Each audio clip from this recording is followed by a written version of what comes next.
is what is the price for peace. Without Israel, the Palestinians, and the U.S. willing to pay or sacrifice in exchange for peace. Let's talk about the strategic relationship with Israel that the United States has. On average, Americans view the relationship with Israel as a means to receive priority and fair access to the region's oil supply. Although it is true that this has been the United States strategy for decades, it is by all means not the only motive for our support and alliance with Israel. Americans have realized that the expansion of democracy around the world provides significant security benefits to our country. This belief is supported by the values in our foreign policy, the determination to help the suffering, the belief that people everywhere should be allowed to govern themselves and not be oppressed by others, and the conviction that the United States must stand in solidarity with democracy, both because the world is a better place and a more peaceful place for our doing so. History has proven that some of our greatest allies have been democracies, while our greatest adversaries have been autocracies, giving reason for our necessity to continue the alliance and relationship with Israel. In addition, it is our unwavering commitment that influenced surrounding Middle Eastern Arab countries to take a long-lasting interest in U.S. alliance. The U.S.-Israeli relationship reassures the Middle East of a more stable and less violent place. Now let's talk about the moral debt. Since World War II, the United States has fulfilled its moral obligations to the Jewish people and would not deny that the Jews of Israel are a nation deserving of their own state. But where does that leave the Palestinians, a nation of people who also deserving of their own state?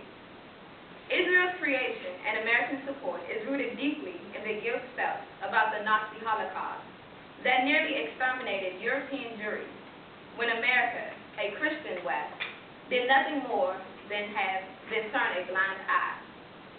Explained by Samuel W. Lewis, a former U.S. ambassador to Israel under Carter and Reagan. Our solution to that issue was to provide justice and the necessity of a Jewish state, where Jews could live without fear, thus Israel. Does the United States still owe Israel that same moral debt? I believe we have been forgiven, and that the moral debt is no longer the primary interest in Israel and its security. We are now in need of help to remove the stain from our nation's conscience of the chaos created from the partition of Palestine. Children as young as 10 are volunteering their lives in radical terrorist attacks. Now, I would say that this is a moral debt. The solution I propose, I strongly suggest a two-state solution, where Palestine is allowed to be declared a sovereign state, requiring Israel to end expansion of settlements in the West Bank.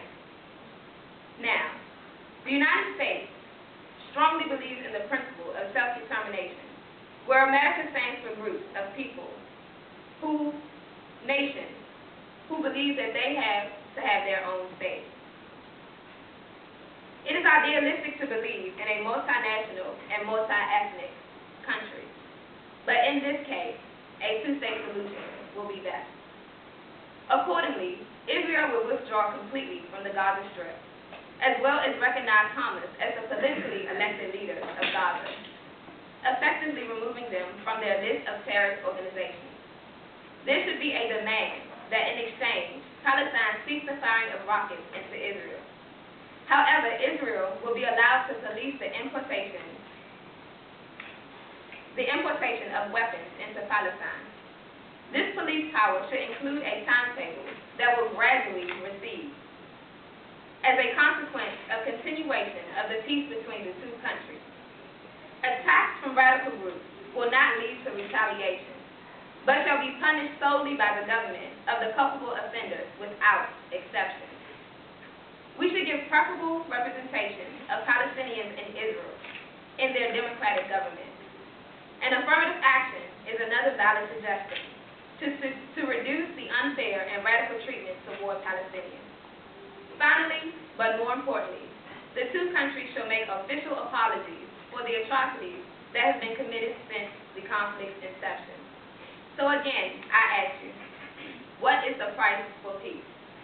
To some extent, dollars speak louder than politics. Thank you.